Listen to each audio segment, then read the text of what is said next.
মাগুরা জেলার শ্রীপুর ইসলামের বাড়িতে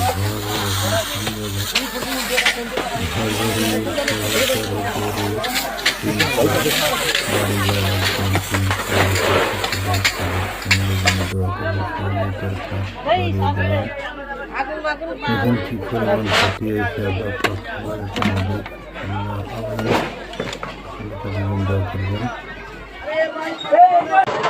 আমরা এখানে এই যে সাচিলাপুর আগুন নেভাতে আসছি। এখানে আমরা 13টা 25 মিনিটের সময় আমরা অগ্নিকাণ্ড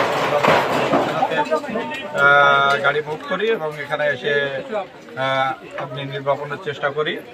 আপনারা 1 ঘন্টা একটু বেশি সময়, 1 ঘন্টা 10-15 মিনিট লাগছে আমাদের আগুন নির্বাপন করতে। এখানে 3-4টা ঘর পড়ে গেছে এবং 3টা গরু মারা গেছে, তার ভিতরে 2টা বড়, একটা ছোট। ক্ষতি আনুমানিক আপনার প্রায় 7 লাখ টাকা মতো ক্ষতি হয়েছে।